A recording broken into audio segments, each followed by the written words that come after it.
జై శ్రీమన్నారాయణ. నమస్కారం. ప్రేమ, అనుబంధం అంటే ఏమిటో చూద్దాం. ప్రేమ అంటే ఏమిటి? అనుబంధం అంటే ఏమిటి?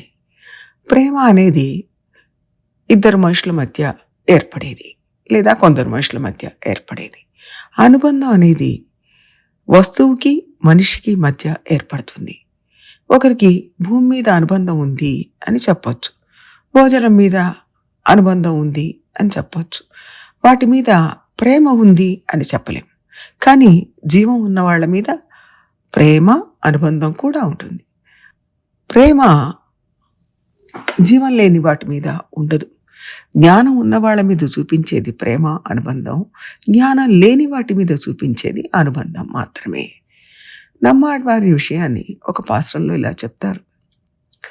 పాదముడైవదన్ పాసత్తాలే మற்றவன் பாசங்கள் ముట్రవిట్టు అంటారు. అంటే భగవంతుడి మీద ప్రేమను పెంచుకోవడానికి మిగిలిన లౌకిక విషయాల మీద ఉన్న ప్రేమను వదిలిపెట్టు అన్నారు.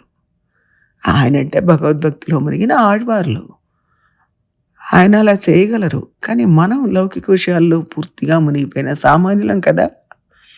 మనం ఆళ్వార్లంతటి వాళ్ళం కాకపోయినా ఆయన పాదాలు పట్టుకోవచ్చు.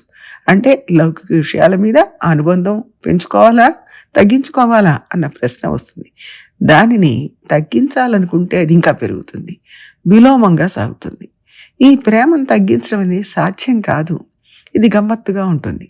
ఒక గీతను చిన్నగా చేయాలంటే దాన్ని తుడపడం వల్ల కాదు, ఇంకే రకంగానూ చిన్నగా చేయలేము. అంటే ఏం చేయాలి? పక్కన పెద్ద గీత వస్తే ఇది చిన్నగా కనపడుతుంది, చిన్నదైపోదు, చిన్నగా కనపడుతుంది. అందుకే దాని జోలికి మనం పోవద్దు. భగవంతుడి గురించి, భాగవతుల గురించి తెలుసుకోవడం మొదలు పెడితే ఆ విషయం మీద అనుబంధం సహజంగా పెరుగుతుంది. ఆ విషయానికి ఉన్న గొప్పతనం అలాంటిది. అంటే పెద్ద గీత వచ్చే వరకు లౌకిక విషయాల మీద ఉన్న ప్రేమ అనేది చిన్న గీతగా కనపడుతుంది. మన గృహంలో కూడా మనం చూస్తూ ఉంటాం.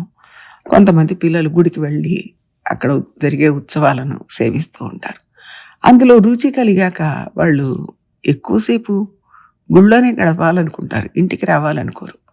కొంతమంది పిల్లలకు డ్రాయింగ్ చేయడంలో బాగా ఆసక్తి ఉంటుంది. మొదలు పెట్టారంటే అది పూర్తయిందాక ఇంకో పనికి రారు, పిలిచినా వినిపించుకోరు. పుస్తకాలు చదివే పిల్లలు కూడా అంతే. ఒక పుస్తకం తెరిచారంటే అది పూర్తయ్యేదాకా వదిలిపెట్టరు. అంటే ఏ విషయంలో అయినా ఒక రుచి తగలాలి, అప్పుడు ఆ విషయాన్ని పూర్తిగా పట్టుకోగలుగుతారు. అది పూర్తయిందాక ఇతర విషయాల వైపు మనసు మళ్ళదు. దాని మీద అభిమానం, అనుబంధం ఏర్పడుతుంది. భగవంతుడి మీద మనకు ఈ అభిమానం, ప్రేమ, అనుబంధం వెంటనే ఏర్పడుతుంది అని చెప్పలేం. కానీ చేస్తూ ఉండగా క్రమంగా ఏర్పడుతుంది. 2-3 ఏళ్ళు కావచ్చు, ఇంకా ఎక్కువ కావచ్చు, కానీ తప్పనిసరిగా ఏర్పడుతుంది. అప్పుడు అది మనకు పెద్ద గీత అవుతుంది.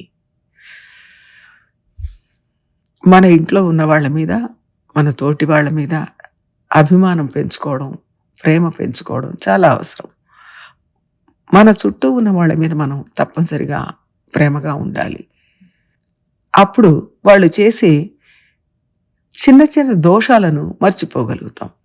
లేకపోతే వాళ్ళని చూడగానే మనకు కోపం వస్తుంది. ఎప్పుడు ఏదో గొడవలు వస్తూ ఉంటాయి. కాబట్టి మనం చేసే కైంకర్యానికి కూడా అవి ఆటంకంగా మారుతూ ఉంటాయి. దీనివల్ల ప్రధానమైన పని పక్కకు పడిపోతుంది. తప్పనిసరిగా మన చుట్టూ ఉన్న వాళ్ళని మనం ప్రేమగా చూడాలి, గౌరవించాలి. దానివల్ల మనం చేసే పనులకు వాళ్ళ సహాయ సహకారాలు కూడా ఉంటాయి. భగవంతుడి మీద ప్రేమ పెరుగుతుంది. ఆయన మీద ప్రేమ పెరిగే కొద్దీ మిగిలిన విషయాల ప్రాముఖ్యత తగ్గుతూ వస్తుంది. ఒక చిన్న బరువు పెట్టి పెద్ద వస్తువును కాపాడుకోవడం, ఏదన్నా మనం ఆరబెట్టడానికి, ఎండబెట్టడానికి ఎండలో పెడతాం. పెద్ద వస్త్రం మీద పరిచినా అది ఎగిరిపోకుండా అక్కడక్కడ చిన్న చిన్న బరువులు పెడతాం. అలాగే మన చుట్టూ ఉన్న వారితో ప్రేమగా ఉంటూ వారికి కావాల్సిన అవసరాలు తీరుస్తూ ఉంటే భగవంతుడి కైంకర్యం అనే పెద్ద పనికి ఆటంకం లేకుండా సాగుతుంది. ఇంకోటి, ప్రేమ ప్రేమ అని ఉత్తగా మాటలతో చెప్తే చాలదు. దానికి సంబంధించిన కొన్ని పనులు కూడా చేయాలి. అలా చేస్తేనే ఆ ప్రేమను లోకం ఒప్పుకుంటుంది, మన వాళ్ళు కూడా అంగీకరిస్తారు. అంటే ప్రేమను మన ఆచరణ ద్వారా తెలియజేయాలి. ప్రేమ ఉంది కానీ ఏమీ చేయనంటే అది ప్రేమ కాదు. ప్రేమ ఉన్నప్పుడు కార్యరూపంలో చేసి చూపించాలి. అలా చేస్తున్న కొద్ది క్రమంగా బాధ్యతగా మారుతుంది. బాధ్యతకు ప్రాముఖ్యత ఇచ్చినప్పుడు, ఆ బాధ్యత నెరవేర్చినప్పుడు దాని వెనుక ప్రేమ కూడా ఏర్పడుతుంది. అది లౌకిక విషయంలోనూ, భగవంతుడి విషయంలోనూ కూడా సమానంగానే ఉంటుంది. ఉదాహరణకు భగవంతుడికి పుష్పమాల కట్టి ఇవ్వడం, దేవాలయం శుభ్రం చేసే పనిలో మనం కూడా చేతనైన సహాయం చేయడం, ముగ్గులు వేయడం ఇలాంటివి చేయొచ్చు. ఇంట్లో మన వాళ్ళకు కూడా అవసరాలు వచ్చినప్పుడు వాళ్ళ పనులు చేసి పెట్టడం, వాళ్ళకు సహాయ సహకారాలు అందించడం తప్పనిసరిగా చేయాలి. అయితే ఇక్కడ ఒకటి గుర్తుపెట్టుకోవాలి. మనం ఒకళ్ళను ప్రేమించడం వల్ల వాళ్ళకు దానివల్ల గొప్పగా ఏదో వచ్చి పడదు. భగవంతుడి కృప ఉండాలి. ఉదాహరణకు మన అబ్బాయికి మంచి మార్కులు రావాలి అని కోరుకుంటాం. గొప్ప చదువులు చదవాలి, ఉన్నతమైన స్థాయిని పొందాలి అని మన కోరిక ఉంటుంది. వాడి మీద మనకు ప్రేమ కూడా ఉంది. అంత మాత్రాన అన్నీ జరిగిపోవు. అందుకోసం వాడికి గంట గంటకు మనం తాగడానికి రకరకాల పానీయాలు ఇచ్చి ఇష్టమైన వంటలు చేసి పెట్టడం వల్ల మార్కులు రావు. వాడు చదివితే పరీక్షలో చక్కగా రాస్తే మార్కులు వస్తాయి. అలా వాడు చదవాలి, రాయాలి అంటే దానికి భగవంతుడి కృప ఉండాలి.